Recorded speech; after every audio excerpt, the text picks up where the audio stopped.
CPR dalam pembelajaran ini adalah mampu menunjukkan kinerja yang bermutu dan terukir sesuai dengan standar prosedur operasional dalam memberikan pelayanan dan asuhan kebidanan. Mampu memberikan asuhan kebidanan pada kehamilan, persalinan, norma sesuai dengan standar mutu yang berlaku dan kode etik profesi. Sedangkan CPMK dari mata kuliah ini yaitu mampu menguasai metode pemeriksaan laboratorium sederhana untuk membantu meningkatkan diagnosa kebidanan. Nah, demikian pernyataan diri saya. Selanjutnya, saya akan tampilkan cuplikan video pembelajaran mata kuliah asuhan kebidanan kehamilan dengan materi pertemuan ketiga, yaitu pemeriksaan laboratorium sederhana untuk membantu meningkatkan diagnosa kebidanan pada ibu hamil. Selamat menyaksikan. Assalamualaikum warahmatullahi wabarakatuh. Waalaikumsalam warahmatullahi wabarakatuh. Masih semangat ya? Masih. Gimana kabarnya hari ini? Sehat. Semoga kita senantiasa diberikan kesehatan ya. Amin. Seperti biasa, Ibu absen dulu ya. Yang pertama, Apelia. Sakit, Bu. Oh, sakit. Ahnia. Ada. Oke. Dina. Halimatus. Hadir, Bu. Indah Najulfa. Hadir, Bu. Ismatu. Hadir, Bu. Lutfi. Izin, Bu. Izin apa ini? Ada acara keluarga, Bu. Marisa. Sakit, Bu. Sakit. Pepi. Hadir, Bu. Natasha. Izin, Bu. Izin apa ini? Acara keluarga, Bu. Nuria. Hadir, Bu. Saskia. Hadir. Oke, hari ini sebelum saya lanjut ke materi yang ketiga ya, kita review sedikit tentang materi yang sebelumnya yang minggu lalu ya. Oke. Masih ingat kemarin kita membahas tentang apa? Perubahan dan adaptasi psikologi dalam masa kehamilan. Perubahan adaptasi psikologis ya. Nah, di situ apa saja? Pertama, terjadi pada periode Trimester pertama, yaitu apa yang terjadi? Ibu akan selalu mencari tanda-tanda untuk lebih meyakinkan bahwa dirinya memang hamil. Ya, mencari tanda-tanda ya bahwa dirinya beneran hamil atau tidak ya. Oke. Selanjutnya, trimester kedua apa yang terjadi? Tubuh ibu sudah terbiasa dengan kadar hormon yang lebih tinggi dan rasa tidak nyaman karena hamil. Ibunya sudah mulai terbiasa dengan kehamilannya ya. Selanjutnya, pada trimester 3 Merasa tidak sabar menunggu kelahiran. kelahirannya. Oke, masih ingat ya berarti ya? Ibu. Oke, baiklah. Langsung saja ya kita masuk ke materi yang ketiga. Nah, di sini materi yang ketiga adalah pemeriksaan laboratorium sederhana untuk ibu hamil. Nah, kira-kira nanti apa saja yang dilakukan ya pada ibu hamil? Tes ibu hamil itu banyak sekali yang perlu dites ya. Nah, nanti kita pelajari satu persatu. Oke, sebelumnya di sini kita lihat terlebih dahulu ya. Tujuan pemeriksaan laboratorium dalam kebidanan. Yang pertama itu pasti ya untuk mengetahui status kesehatan Ibu. Selanjutnya untuk mendeteksi penyakit penyerta. Penyakit penyerta ini seperti apa contohnya? Preeklampsi ya, betul. Yang selanjutnya menentukan penyebab keluhan selama kehamilan ya. Terus selanjutnya di sini ada mendeteksi komplikasi kehamilan sedini mungkin. Jadi kita itu harus waspada ya, namanya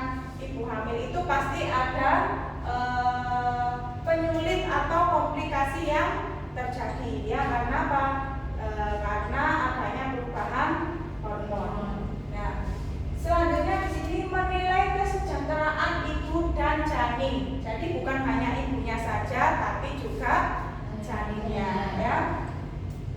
Lanjut, menentukan kebutuhan terapi dan rujukan. Nah, pada saat ibu hamil ya, pasti tidak menutup kemungkinan nanti akan bisa terjadi komplikasi yang akan terjadi. Makanya kita persiapkan dari sedini mungkin ya. Tuh. Oke, sampai sini ada yang ditanyakan? Oke, kita lanjut. Nah, di sini pengertian pemeriksaan laboratorium adalah pemeriksaan diagnostik yang menggunakan spesimen biologis seperti darah, ya, contohnya darah, urin, cairan tubuh lainnya dengan metode yang mudah, cepat serta dapat dilakukan di fasilitas pelayanan kesehatan. Jadi untuk tes ini bisa dilakukan di mana saja, ya, dan biayanya juga terjangkau. Apalagi kalau di puskesmas ya itu ada yang mudah dan BPJS ya, sangat gratis gitu ya. Oke. Selanjutnya di sini ada jenis pemeriksaan laboratorium. Nah, apa saja jenis pemeriksaan laboratorium sederhana itu? Ya, di sini ada tes kehamilan. Yang pertama, tes kehamilan ini untuk apa? Untuk mengetahui apakah ibunya hamil atau tidak. Nah, tes dilakukan untuk mengetahui diagnosa kehamilan berdasarkan pada pendeteksian keberadaan hormon human chorionic gonadotropin atau disebut dengan hormon HCG. Nah, pada darah dan urin. Oke.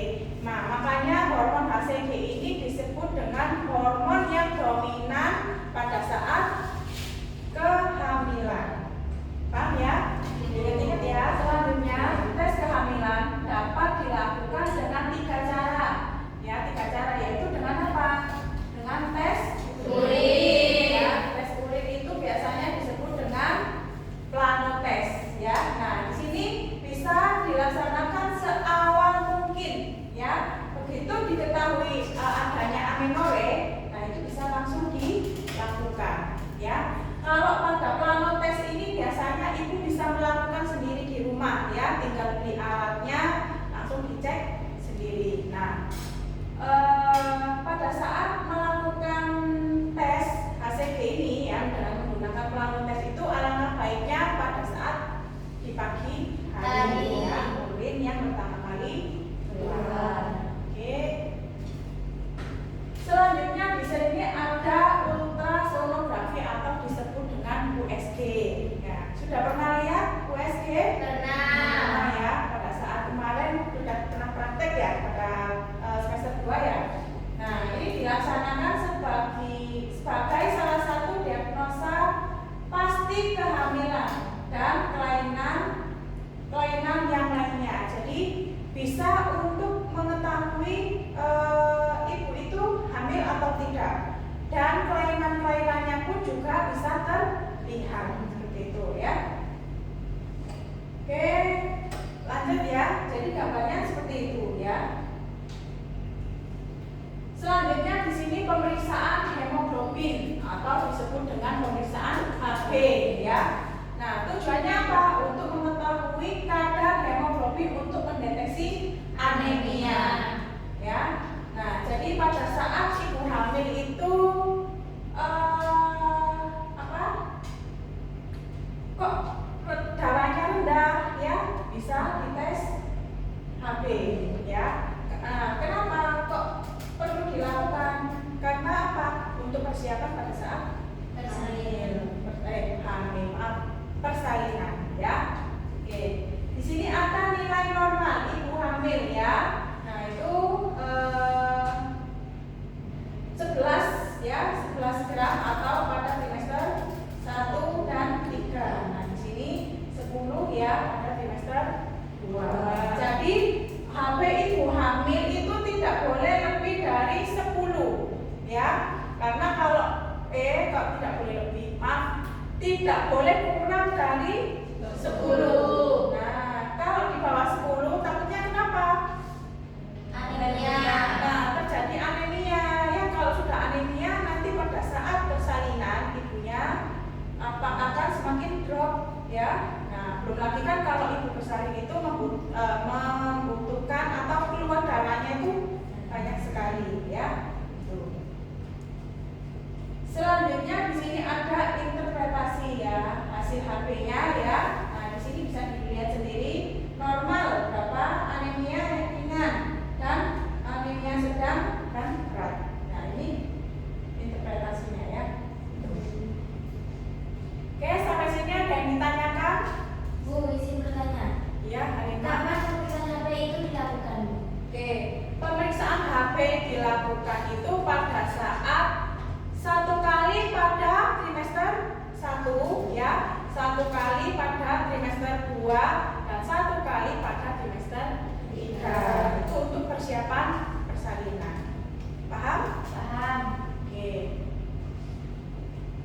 mencegah perdarahan postpartum. Nah ini jadi kalau sudah tahu HB-nya rendah ya, tidak segera ditangani, nah di sini akan bisa terjadi perdarahan pada saat postpartum ya.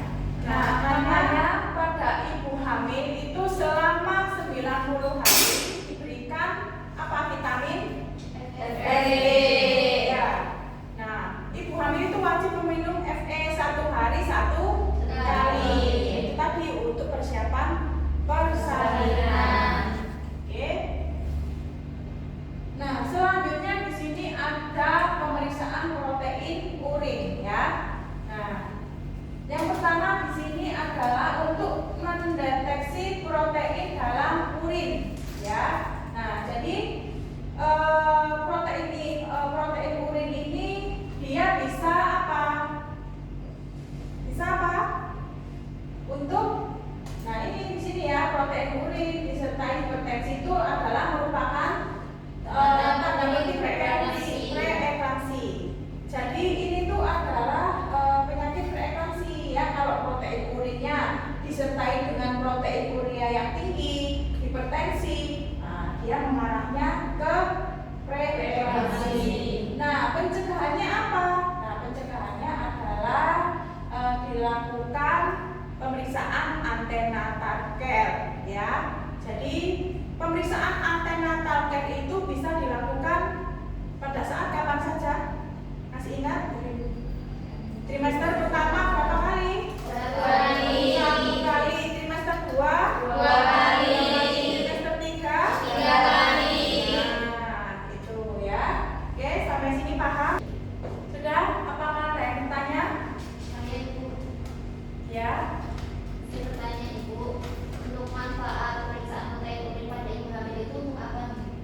Ya, pemeriksaan protein urin pada ibu hamil itu untuk apa? Nah, ini ya, untuk mendeteksi apakah terjadi preeklampsi ya. Nah, pada saat hamil ya, kalau protein urinnya dia positif ya dan disertai dengan hipertensi ya, tensinya katakan 140/90. Selanjutnya pemeriksaan glukosa urin ya. Glukosa urin itu untuk apa? Untuk mengetahui adanya Glukosa dalam urin. ya. Nah, interpretasinya jika nilai negatif yaitu normal ya.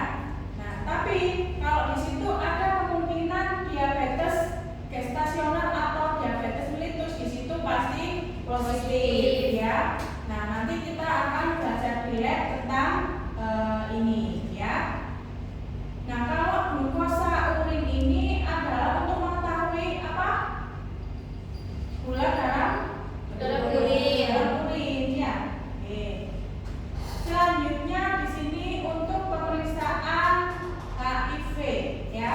Jadi ibu hamil itu juga sangat penting dilakukan untuk pemeriksaan HIV. Tujuannya adalah untuk apa? Untuk mendeteksi adanya infeksi HIV ya. Manfaatnya di sini adalah untuk pencegahan penularan ibu ke bayi. Jadi HIV itu bisa menular ya kalau ibu hamil ya. Jadi kalau ibu hamil bisa menular ke bayinya. Tuh. Setelah itu penata laksanaan terapi ARV ya. Nah, selanjutnya untuk menurunkan angka kematian ibu. Nah, selanjutnya pemeriksaan hepatitis B ya, atau disebut dengan HB/SAB. Ini juga perlu juga dilakukan pada ibu hamil ya. Tujuannya adalah untuk mengetahui adanya infeksi hepatitis B ya. Nah, manfaatnya untuk apa? Pencegahan penularan vertikal ya, persiapan imunisasi bayi, penata laksanaan persalinan ya. Jadi ibu hamil itu ada berapa tesnya tadi? Banyak sekali ya, makanya pada ibu hamil itu harus dilakukan screening ya. Nah, dilakukan screening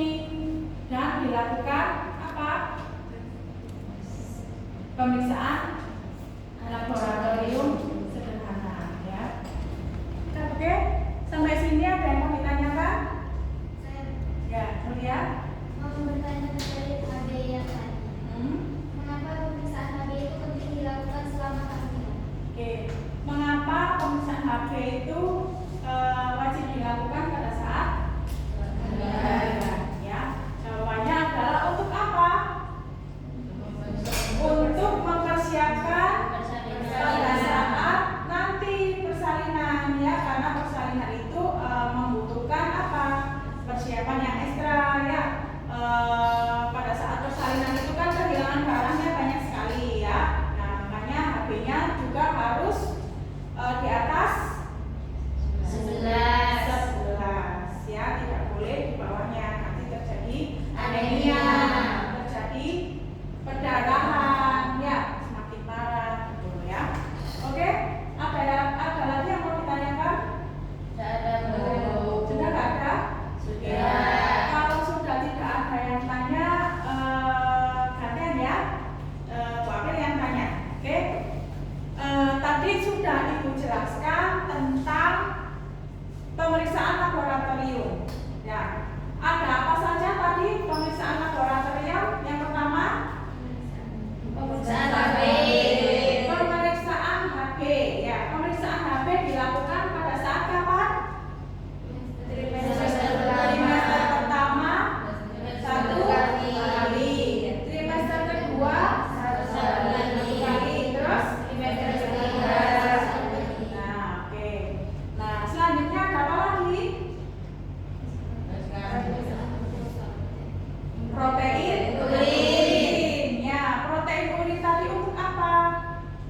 Untuk mengetahui kadar protein urin dalam darah. Ya, selanjutnya ada apa lagi?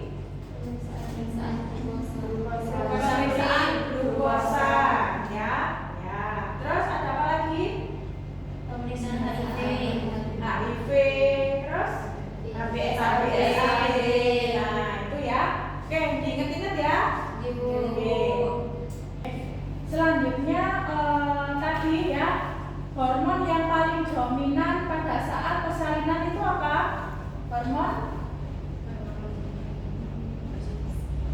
HCG. Nah, hormon HCG ya. Diingat-ingat, jangan sampai lupa ya.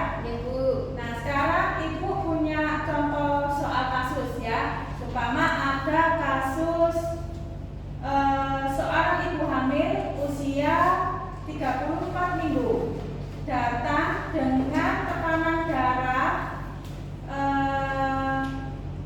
160/100 mmHg dan ada odem pada tungkai, dan hasil protein urin sama dengan atau +2, positif 2 ya. Nah, kalau ada soal seperti itu, jawabannya apa? Dia mengarah ke Preeklampsi. nah, preeklampsi. Pinter ya. Oke, sudah tidak ada yang ditanyakan lagi ya. Nah, sekarang untuk tugas di rumah nanti bisa mencari tentang kasus ya, membuat contoh kasus ya. Terserah mau milih apa saja ya, kasus yang berhubungan dengan tes laboratorium tadi ya, bisa mengenai preeklampsi ya atau yang lainnya ya. Oke? Tugasnya adalah apa? Membuat kasus ya, studi kasus tentang pemeriksaan laboratorium ya. Terserah mau apa saja boleh. Satu mahasiswa satu ya. Jadi tugasnya adalah individu. Untuk pertemuan berikutnya nanti kita akan praktek di laboratorium untuk pemeriksaan yang tadi Ibu sudah jelaskan. Ya, paham ya? Oke. Untuk pertemuan kali ini cukup sekian ya. Nanti kita ketemu lagi di minggu depan ya. Oke, terima kasih atas waktunya. Saya akhiri. Wassalamualaikum warahmatullahi wabarakatuh.